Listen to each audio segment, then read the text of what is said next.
Good afternoon, everybody, and welcome to the Israel Brief, the final one for this week. I'm Rolene Marks, and a reminder that the Israel Brief is brought to you by Lay of the Land. And every day, usually a Monday to a Thursday, we look at the top stories making the headlines in Israel and the region. And you can watch it right here on this platform or on our YouTube channel, where you can find us at the Israel Brief. And you really help us by clicking on the big red subscribe button, because that way we get to tell Israel's side of the story to the masses. But let's take a look at the stories making headlines today. And as has been the trend over the last month or so, we look at where Israel is holding with regards to the COVID-19 global pandemic. And Israel is at the moment in its second wave, and it's a little bit of a crisis. Okay, it's a lot of a crisis.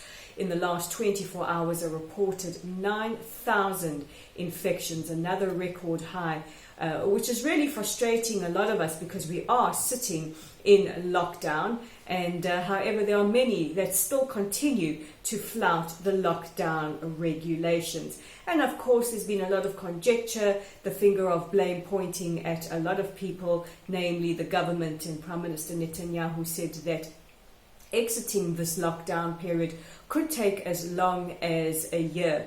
And the man they call the coronavirus czar, Professor Ronnie Gamzu, has threatened to quit because he keeps on butting heads with the Prime Minister. However, there's a new spanner to the story. The Health Minister, Yuli Edelstein, has appealed to Professor Gamzu not to quit because they still have to decide and discuss how Israel will emerge out of this lockdown and when Israel could possibly emerge out of this lockdown. But the man who could be tipped to replace Professor Gamzu is my very own Mayor Chaim Bibas. He's the mayor of Modi'in Maccabim Re'ut, the city where I live, and at least 100 local authorities have given him their vote of confidence.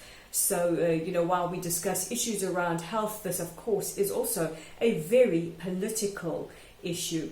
And as we head into the festival of Sukkot, the Feast of the Tabernacles, it is very frustrating for many to not be able to mix with our families and friends. But we understand that we need to do everything possible to bring down the rate of infections.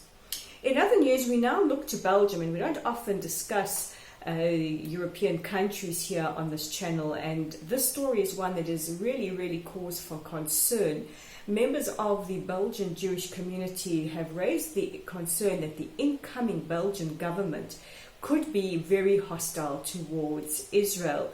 One advisor has said that the incoming government, which is already extremely critical and extremely hostile, this could be made worse. In fact, any dialogue between the two countries could come to an end, because this is the kind of ideology that the new incoming government, with at least 7 high-profile portfolios, seem to favor. So a big worry there, which is also quite concerning, especially as our relationship with the Arab world and our regional neighbors seems to be opening up more and more. In fact, the Jerusalem Post reporting earlier today that even Lebanon might be taking the tentative steps towards normalization. And the Prime Minister alluded to this in his speech to the UN General Assembly the other night, where he said the circle of peace will enlarge, and as we all look to the issues facing our region.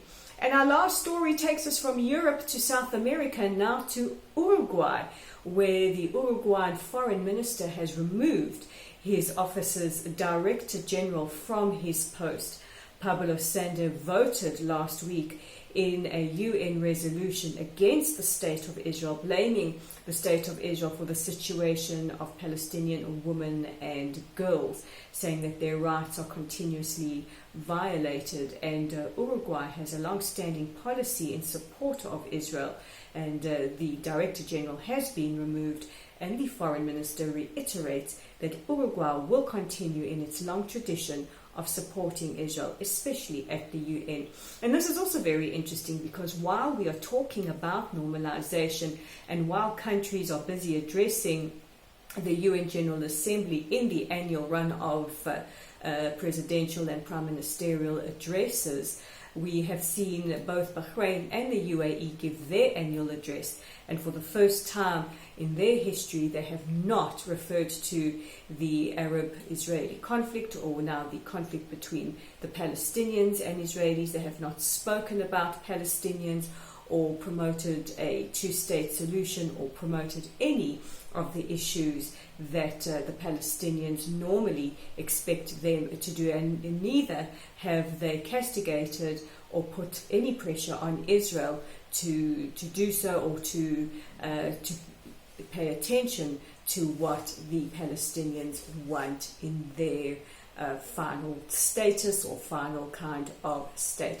Definitely food for thought, and it's quite telling because several years ago Prime Minister Netanyahu stood at the UN and he said there will come a day where this anti-Israel sentiment will be a thing of history, a thing of the past, and many in the room kind of poo-pooed it, they kind of laughed at it, but hey, who knows, we could be seeing the start of a new and very welcome trend.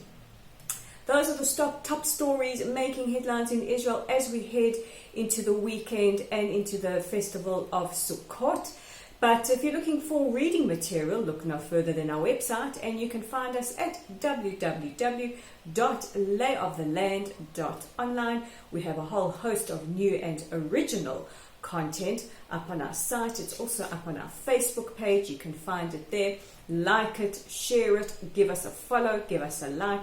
Our community is growing and we would love you to be a part of it. And don't forget to check out our Shabbat Shalom message and our article that comes from our vault, which we publish every Saturday. Also, don't forget that we are on YouTube at the Israel Brief. Click on that big red subscribe button and follow us on Twitter. Even interact with us and maybe even retweet us. You can find us at Lay of the Land with the digit 5. So from all of us here at Lay of the Land and the Israel Brief, we want to wish you all Chag Sukkot Sameach, Shabbat Shalom. May it be safe, may it be healthy. I'm Rolene Marks. This is the Israel Brief, and we'll catch you again next week.